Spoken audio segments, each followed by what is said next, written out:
My first guest tonight is one of those you can say is an outsider in the Nigerian political arena. Joining me tonight is a media entrepreneur, the publisher of Sahara Reporters, and a presidential aspirant, Omoyele Sowore. Thank you so much for coming on the program tonight. Thank you for bringing me on the show. It's quite interesting. A lot of people who knew you when you were a union leader in University of Lagos who will say, what exactly is it coming to do? Wanted to become a president? Some have even criticized it to say that's asking far too much.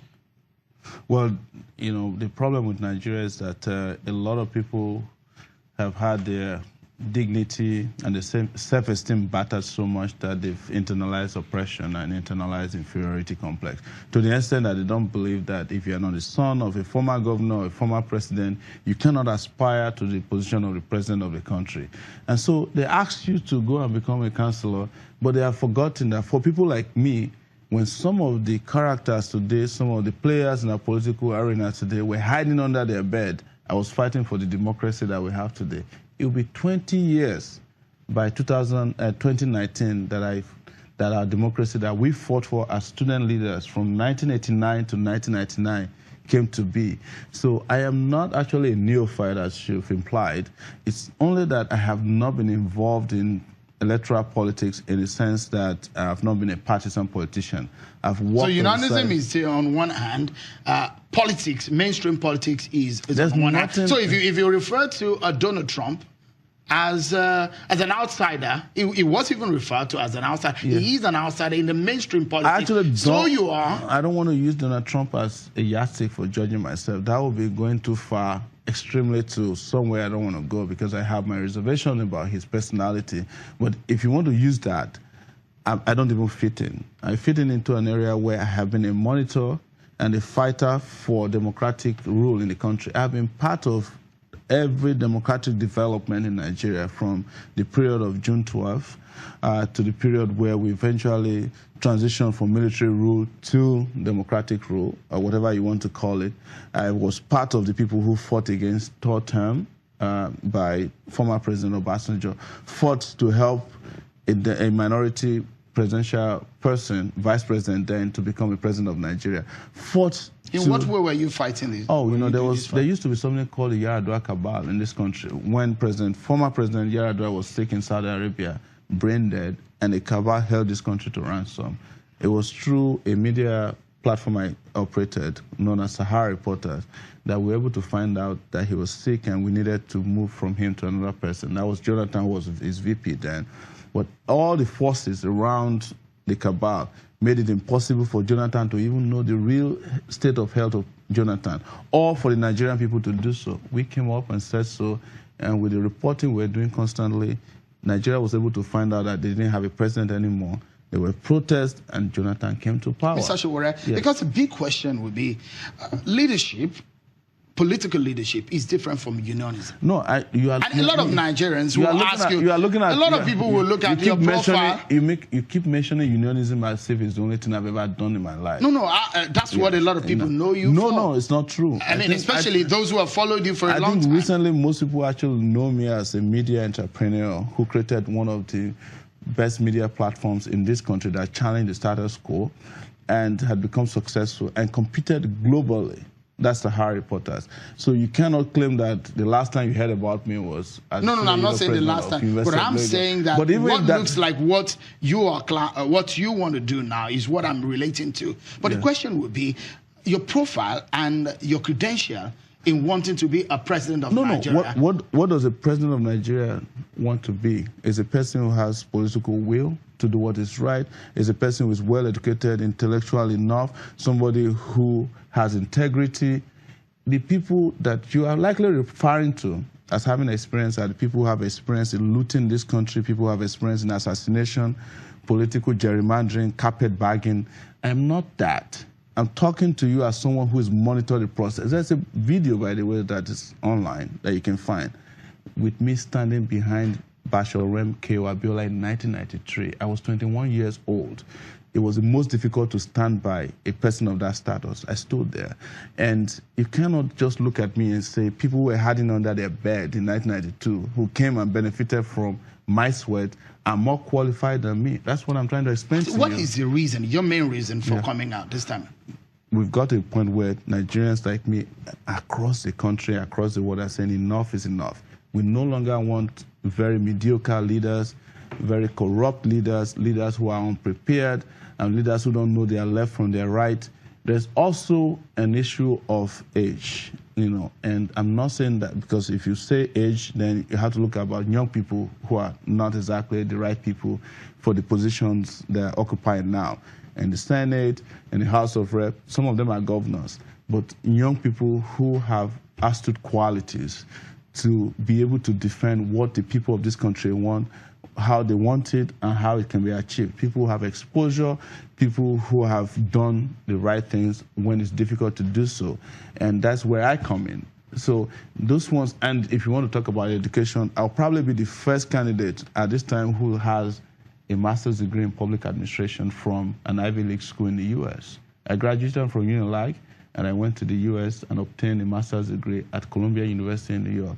I don't want to brag, but I'm more qualified than any of these guys that you have out there today who are running this country. That's why I said the other day, without missing words, when I arrived in Nigeria, that I can run this country better than the current rulers or leaders. Even in my sleep, this country will be run better than they are doing. Because I will take you up on how you hope to I hope you have more time. Time is never a friend here. Yes. But we'll try as much as possible to touch on very sensitive issues as much as the political landscape is concerned. Yes.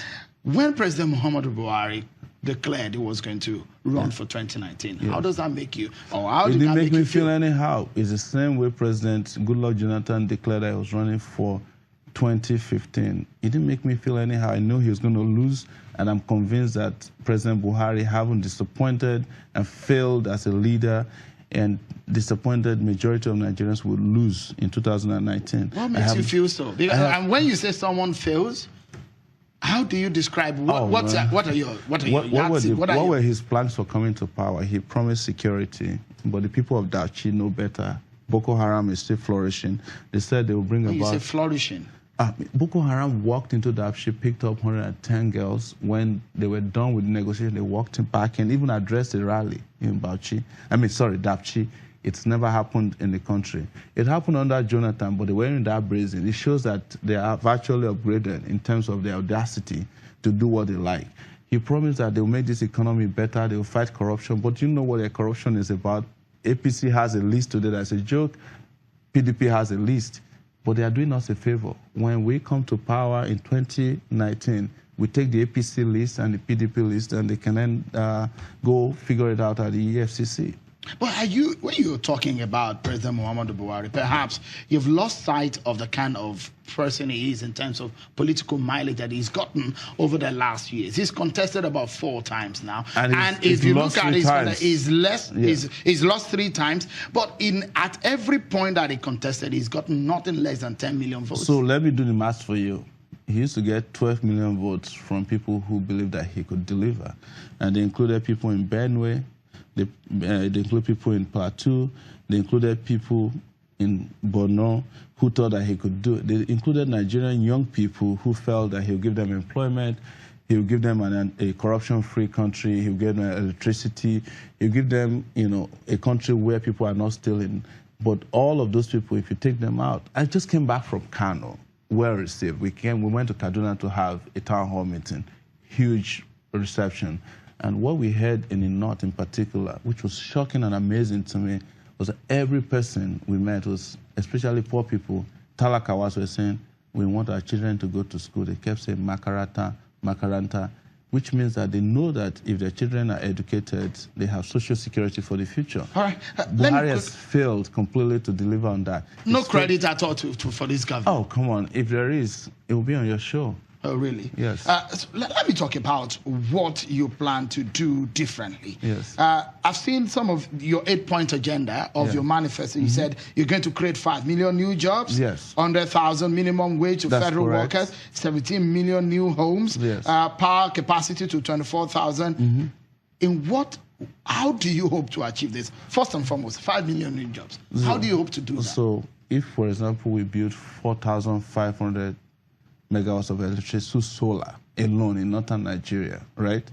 It will create nothing less than 1 million jobs. Because just to put the pieces together, as they did in Morocco recently, Morocco is now supplying power to France and Malta, just because through solar, it will engage nothing less than 1 million people. If we hire 200,000 teachers that we promised to do first quarter in office, it will hire 1,000. If we purge the civil service of ghost workers, 80,000 of them in the police alone, and we put in real people, that will give us nothing less than 500,000 jobs.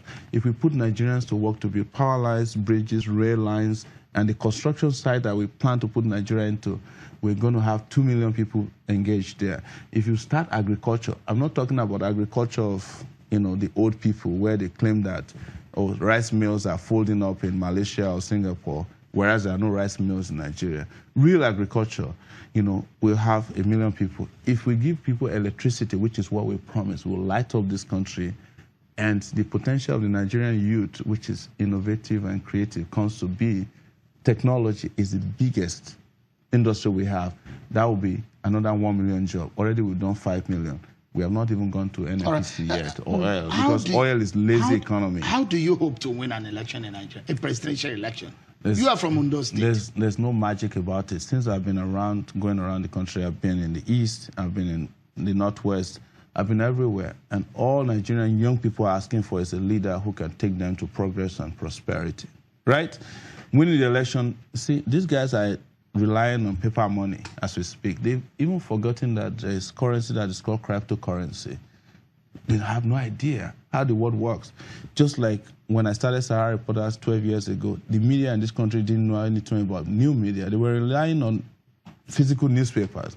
And I told them, look, these newspapers are going to the museum. They didn't believe me. Now they know better. So there's a lot more that's out there than what they're used to. They're relying on togs, branded rice, Ankara, and all of that. You have not told us how you hope to win an election. I'm just telling you that we're going to be canvassing the way we've never done before. Who is doing town hall meetings now? All of them. I've been to the question East, is, I've been to where South. do you get your funding from? Open, transparent funding. On GoFundMe, for example, we've raised over $20,000. The plan is to raise $200 from 10,000 Nigerians. So far, $20,000 raised, and we're far away. We're still 10 months to election. So, and we are not spending too much money because we are not bribing people. Okay. And so the question is, on what platform are you running? Coalition of parties. Clear. We have already 5 parties in the bag, and there are more coming in, because we have to defeat the behemoth of PDP and APC the way they are. They have to be defeated. By the way, like somebody said today, there's no difference between APC and PDP. They're just coalition of desperados. So when are you declaring the party exactly? The party that Why are you in a hurry? Other parties haven't even elected their candidates. You are here today, that's what we are asking. Yeah, ask Buhari. Buhari, even as an APC candidate, has not been declared. Whomever is contesting on other platforms have not been declared. Why are you in a hurry with us? We love it that you're asking us, because it seems like you all are excited about the future, and we love that. Mr. Omoyele Sowore, media entrepreneur, and someone who has declared that he wants to run for the #1 job in Nigeria, has been talking to me. Many thanks for your time on the program tonight. It's a pleasure talking to you, and I wish you all the best. I'll see you on May 29, 2019 as the President of the Federal Republic of Nigeria. Thank you.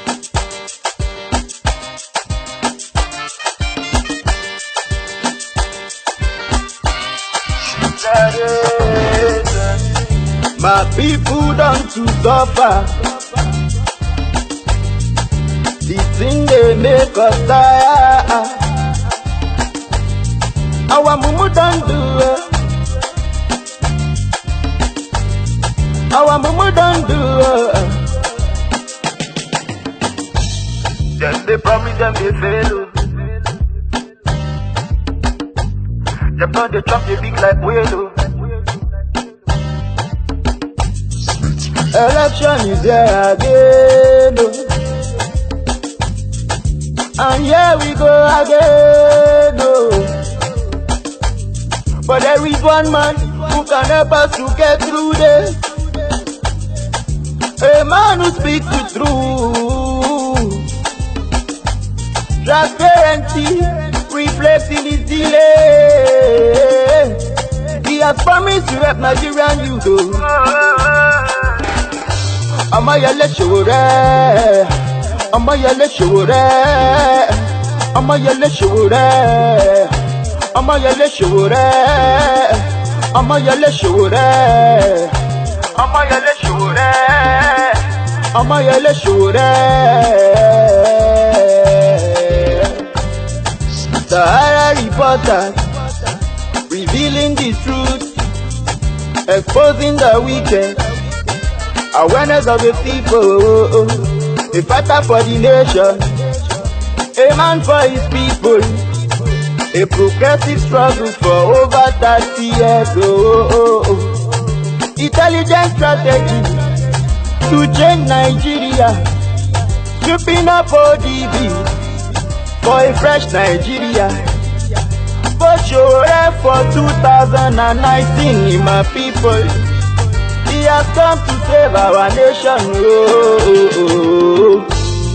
Economic stability, the end of corruption, both old and young, diaspora and for Nigeria. Let's come out and vote and take back Nigeria. Let's take back Nigeria.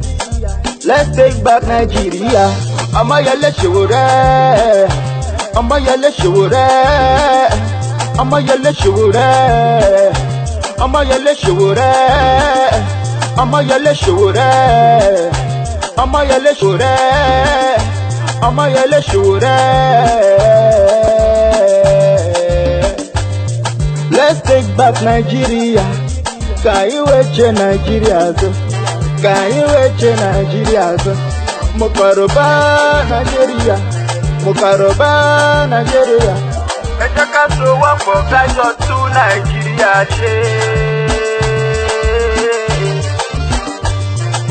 Let's take back Nigeria.